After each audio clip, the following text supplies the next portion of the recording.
Survived the battlefield of Kandahar. He received and returned enemy fire on the Taliban to only come home to Harlem and be slaughtered in the street like an animal. Hassan was stabbed to death by 4 people he did not know, nor had he done them any harm. Hassan was kicked, punched, stomped, and stabbed 9 times.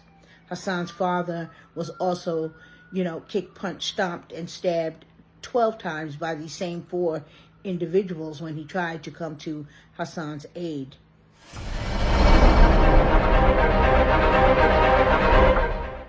Hello, my name is Madeline Bragg. I currently live in Nassau County, New York. I am a former Democrat who walked away from the plantation of the Democratic Party approximately 4 years ago after my son, Sergeant Hassan Correa, was killed. Hassan was an Afghanistan War retired veteran. He survived the battlefield of Kandahar. He received and returned enemy fire on the Taliban to only come home to Harlem and be slaughtered in the street like an animal. Hassan was stabbed to death by 4 people he did not know, nor had he done them any harm. Hassan was kicked, punched, stomped, and stabbed 9 times. Hassan's father was also, kicked, punched, stomped, and stabbed 12 times by these same 4 individuals when he tried to come to Hassan's aid. 3 of these people are siblings, 2 brothers, a sister, and their friend. They are all between the ages of 35 and 40 years old. So these are not children that we're talking about. These are full-grown adults who know the difference between right and wrong. The 3 men involved in this case are career criminals. They have long histories that date back to their high school age, teenagers. They don't have any education. They don't have any employment history or background. They have just been in and out of the criminal justice system, in and out of the penal system since they were teenagers. So the case was handled in Manhattan Criminal Court.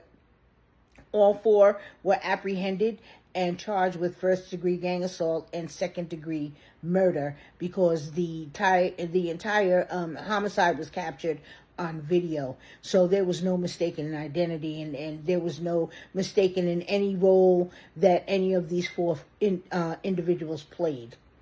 The original district attorney prepared a strong trial-ready murder case, but then in 2020, when District Attorney Alvin Bragg took office or won the election here in Manhattan, he was handed that strong trial-ready murder case, and it immediately began to fall apart, wherein he completely dismissed murder and gang assault charges against 2 of the people that were involved in the murder, and 2 of the brother and 2 of the brothers received 20 years to life.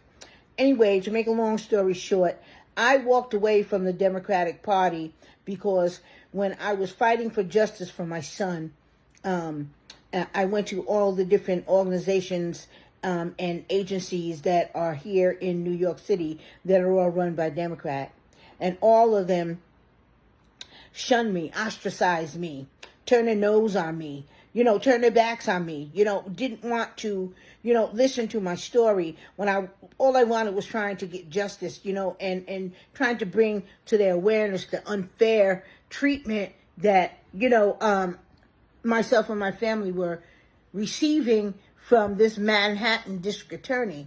So I got no assistance from them. So the Republicans are the ones that reached out to me, from Rudy Giuliani, Andrew Giuliani, Thomas Kenneth, Ray Tierney. They heard the story because I went public with it. I went on Fox News.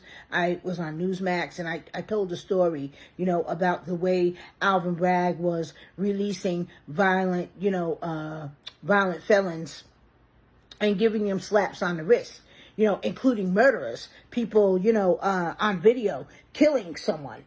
So anyway,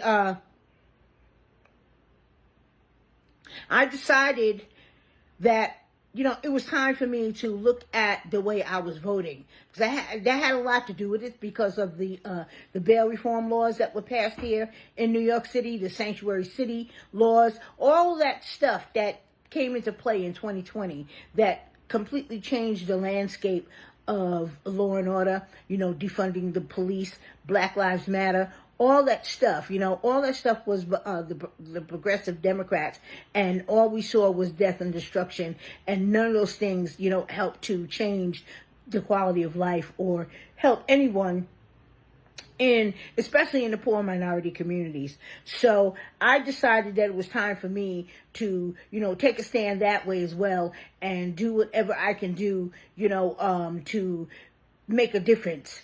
And that started with changing the way I was voting. So I went and I not re-registered, but I changed party affiliation. And I realized that on those voter registration forms, that if you are not educated on how to fill that out, you don't have the proper, information on how to change party affiliation, you really just, are stuck in the party that you're stuck in. So I realized in that process that if I'm going through this, that means that a whole bunch of other people are going through it as well. So I began to, I joined Blexit New York, and part of what we do is we begin to change the narrative and bring different programs to the African American community, and part of that was voter registration. We don't tell people who to vote for, but we do encourage people to vote. So we started educating them on that, how to properly fill out the voter registration form, question number 14, how to change party affiliation if that's what you chose to do. We just encourage people to fill out the paperwork properly, so the votes, won't get suppressed, and they, you just won't have a lot of problems and complications. So that, in the nutshell, is the reason why I decided to walk away from the plantation of the Democratic Party, because all these years, decades and decades, Black people have been voting for Democrat, and we have never gotten anything in return for our vote. And then when, my own personal experience of actually reaching out to them to see, just to get some type of support, some type of help, some type of guidance on how to go about, getting justice for the murder of my son, these people turned their back on me, so that showed me that they don't mean us any good. Right, and all we have to do is step outside our front door and see the conditions of our communities, and know that the Democrats are, have been bamboozling us for many, many decades, and they've been lying to us and gaslighting us for many decades. And it's time for, poor minority communities, which includes Black, white, Hispanic, Asian, Jewish, I don't care. It's poor people are really, getting the dirty end of the stick here, as usual. But we do have, a power. We do have a responsibility to ourselves, our family, and our community, to begin by changing the way that we are voting, because we are voting to our own detriment, and we are not getting anything in return for our vote. So, whoever is watching this video within the sound of my voice, I encourage you to educate yourself on the candidates that are running, in your community, in your district, all the way down to the PTA.